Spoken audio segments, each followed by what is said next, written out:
Assalamualaikum warahmatullahi wabarakatuh. Alhamdulillahirabbil alamin. Alhamdulillahi wala ilaha illallah. Alhamdulillahi wala haula wala quwata illa billah. Allahumma sholli wa sallim wa barik ala Muhammadin wa ala alihi wa sahbi ajmain. Amma ba'd. Rabbighfir warham wa anta khairur rahimin. Rabbi shrah li sadri wa yassir li amri wahlul 'uqdatam min lisani yafqahu qawli. Insya Allah pada pertemuan kali ini kita akan membahas tentang tata cara mengkafani jenazah sesuai dengan ajaran Islam. Allah Subhanahu wa taala berfirman di dalam Al-Qur'an surat ke-29 ayat ke-57, kullu nafsin dha'iqatul maut tsumma ilaina turja'un, yang artinya kullu nafsin dha'iqatul maut, setiap yang bernyawa akan merasakan mati. Summa ilaina turja'un, kemudian hanya kepada kami kamu dikembalikan. Lalu Nabi Muhammad SAW bersabda, idza kafana ahadukum akhahu falyuhassin kafana, yang artinya jika salah seorang di antara kalian mengkafani saudaranya, falyuhassin kafanah, maka hendaklah memperbagus kafannya. Hadis riwayat Muslim nomor 943.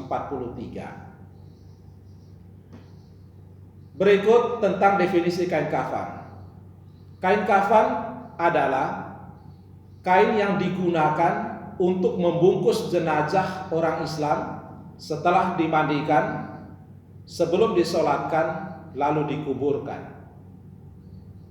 Yang berikut, apakah kain kafan itu harus berwarna putih? Nabi Muhammad SAW bersabda, yang artinya pakailah pakaian yang berwarna putih dan kafanilah mayit dengan kain berwarna putih, sebab itu adalah sebaik-baiknya pakaian bagi kalian. Hadis riwayat Abu Daud nomor 3878, juga diriwayatkan oleh Tirmizi, nomor hadisnya 994, dan hadis ini disahihkan oleh Syekh Al-Albani dalam Sahih Al-Jami nomor 1236. Kain kafan dalam kondisi tertentu, misalnya sedang terjadi kelangkaan kain berwarna putih atau kekurangan kain berwarna putih, maka boleh menggunakan kain berwarna lain. Catatan pentingnya adalah untuk jenazah yang laki-laki tidak boleh menggunakan kain yang terbuat dari sutra.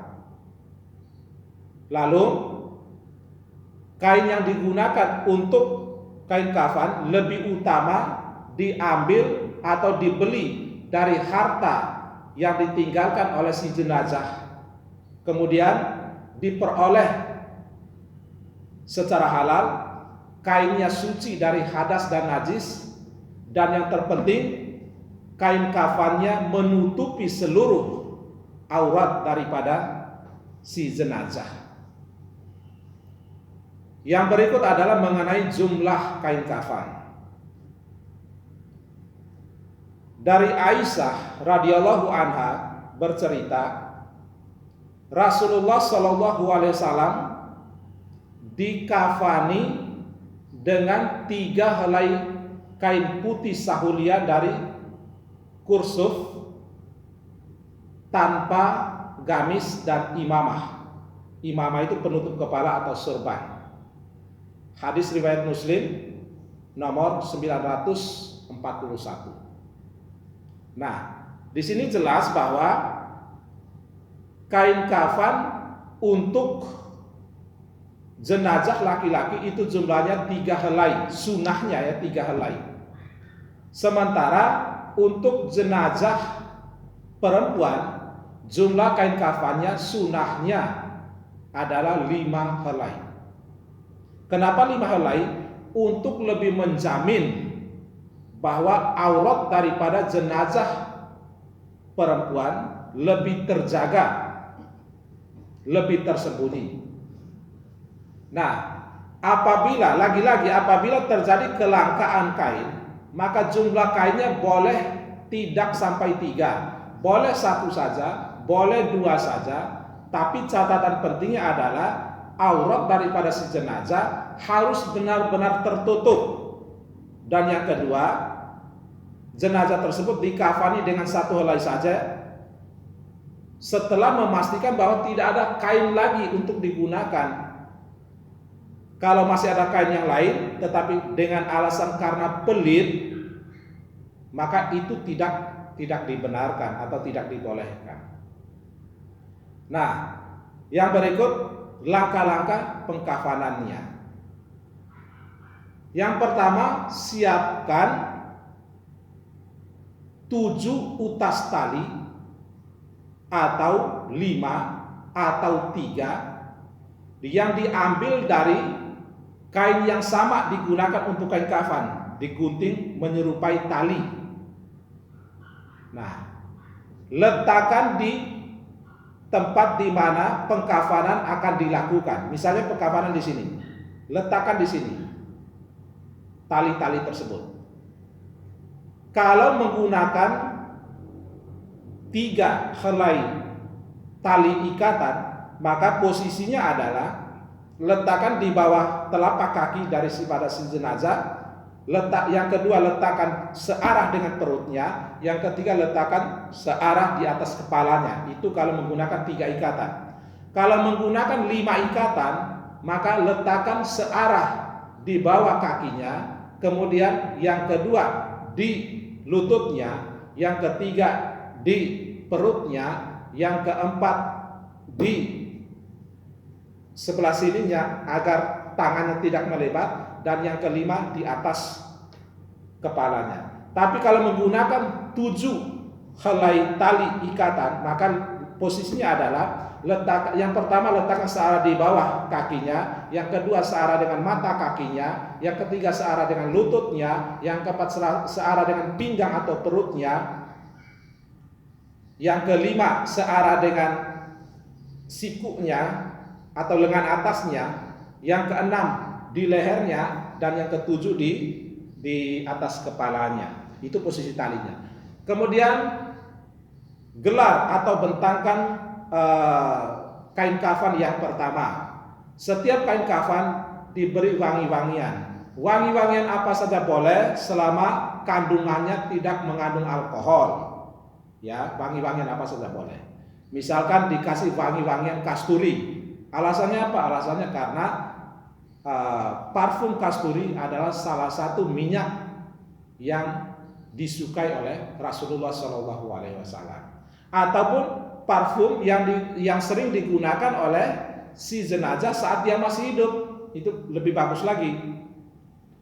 Nah, sebagai penghormatan kepada si jenazah, di setiap helai kain itu dikasih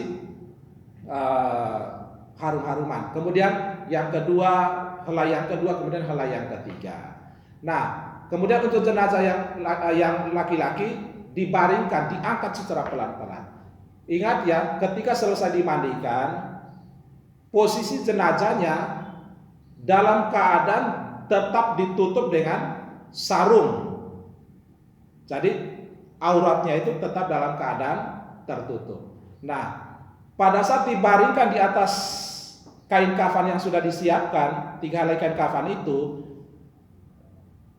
kain yang menutupi jenazah dari tempat mandi tadi tetap masih ada di situ, belum dicopot. Nah, mulailah proses membungkusnya. Awali dengan ambil kain kafan yang ketiga atau yang paling atas dari sebelah kirinya. Kemudian diikuti dengan kain paling atas sebelah kanannya, saling menutupi dari atas sampai bawah, dibuat sedemikian rupa erat, tapi jangan sampai membuat terlalu jangan sampai terlalu erat juga. Kemudian diikuti dengan kain yang kedua dan diikuti dengan kain yang ketiga. Kemudian mulai deh setelah ditutup dengan kain yang ketiga itu, sebelum diikat satu persatu, tarik kain basahan tadi, kain yang dari tempat mandi tadi, tarik lewat kakinya, sehingga ketika kain tersebut copot, posisi jenazahnya tetap auratnya dalam keadaan tertutup. Ya, mudah-mudahan bisa dipahami ya. Sekarang mulai diikat. Mulai diikatnya dari mana? Dari mana saja boleh. Dari kaki boleh, kemudian dari kepala juga, dari leher juga boleh. Kepalanya ditutup, wajahnya ditutup terakhir kali, menjelang disolatkan baru ditutup bagian wajahnya. Nah, itu untuk pengkafanan jenazah yang laki-laki ya. Untuk pengkafanan jenazah yang perempuan pada prinsipnya sama, hanya bedanya adalah jumlah kain kafan untuk jenazah yang perempuan kan ada 5 tuh. Nah, 5 tersebut sudah termasuk di dalamnya ada rok atau dipakaikan sarung, itu sudah dihitung kain kafan yang pertama. Kemudian gamis, dipakaikan gamis, sudah yang kedua, dan yang ketiga dipakaikan kerudung. Baik sarungnya, gamisnya, dan kerudungnya boleh diambil dari potongan-potongan kain kafan yang sudah ada, yang berwarna putih itu. Boleh juga diambil dari bajunya yang lain, baju dari si almarhumah atau jenazah yang perempuan itu. Boleh nggak? Bukan berwarna putih, boleh. Yang penting tadi apa? Menutup aurat, suci, halal, ya, boleh dipakaikan sarung atau rok, kemudian gamis, kemudian apa? Kerudung. Nah, kemudian di bagian kemaluannya itu diletakkan atau ditutup dengan kapas yang sudah diberi harum-haruman. Kemudian di bagian apa lagi? Sama dengan yang putra tadi ya, di bagian kemaluannya dikasih dengan kapas, kemudian di lubang hidung, kemudian di lubang telinga itu dikasih dengan kain kafan. Dikasih dengan kapas. Yang berikut adalah setelah dipakaikan rok atau sarung tadi, gamis, kemudian kerudung. Nah, baru, karena ini kan udah dihitung 3 nih, 1 sarungnya, 2 gamisnya, 3 kerudungnya, maka ditambahkan dengan 2 helai kain kafan, 2 helai kain putih, sehingga hitungannya menjadi 5 helai. Nah, lalu diikat sama dengan yang jenazah yang putra tadi. Nah, di akhir video ini saya sampaikan beberapa hal yang harus diperhatikan. Yang pertama adalah untuk jenazah orang yang mati syahid itu mati karena ikut berperang, memperjuangkan atau membela agama Islam. Nah, jenazah orang yang mati syahid itu tidak perlu dimandikan, tidak perlu disolatkan. Nah, cukup dikafani dengan pakaian yang dia pakai pada saat gugur sebagai syuhada tersebut. Jadi pakaian yang dia gunakan pada saat dia gugur, itulah kain kafannya, tidak perlu dicopot. Kalau pakaian yang dia pakai tidak menutupi seluruh auratnya, nah bagian itu saja yang akan mengambil kain yang lain untuk menutupinya. Tetapi tidak perlu dimandikan, tidak perlu disolatkan, langsung dikuburkan dengan kain yang dia pakai pada saat kubur. Kemudian jenazah yang meninggal pada saat ihram, baik ihramnya itu ihram haji maupun ihram untuk umroh, dan belum tahalul, dia meninggal sebelum tahalul. Tahalul itu artinya dihalalkan. Nah, kan untuk umroh dan haji ada beberapa hal yang diharamkan selama berlangsungnya ibadah haji dan umroh. Akan tetapi ketika ibadah haji dan umrohnya sudah selesai, maka ada tahalul. Tahalul dilambangkan dengan menggunting rambut minimal 3 helai. Tahalul artinya dihalalkan. Nah, kalau meninggal sebelum tahalul, maka kain kafannya yang digunakan adalah kain ihramnya itu. Tidak perlu diberi wangi-wangian, tapi perlu dimandikan. Tidak perlu diberi wangi-wangian. Kain kafannya dengan kain ihram yang dia pakai, dan kepalanya atau wajahnya dibiarkan dalam keadaan terbuka. Yang berikut adalah jika jenazahnya adalah bayi, ada beberapa hal yang diperlukan, yang perlu diperhatikan. Kalau bayi tersebut lahir dalam keadaan sudah meninggal, maka lahir dalam keadaan sudah meninggal dan bentuk tubuhnya, fisiknya sudah utuh seperti manusia, sudah utuh, sudah sempurna, tetapi lahir dalam keadaan meninggal, maka perlakuannya adalah dimandikan, dikafankan, tidak perlu disolatkan, langsung dikuburkan. Nah, tapi kalau jenazahnya itu bayi yang lahir itu meninggal, tapi tubuhnya, bentuk tubuhnya, fisiknya belum sempurna, maka langsung dibungkus saja, dibungkus pakai kain apa saja, tidak perlu dimandikan, tidak perlu disolatkan, dibungkus saja dan langsung dikuburkan. Nah, tapi kalau bayinya lahir sempat hidup meskipun hanya sedetik, misalkan lahir nih, sempat bergerak atau sempat menangis hanya sesaat, kemudian dia meninggal, maka perlakuannya sama dengan jenazah orang Islam yang sudah dewasa. Artinya apa? Dimandikan, kemudian dikafanin, disolatkan, baru dikuburkan.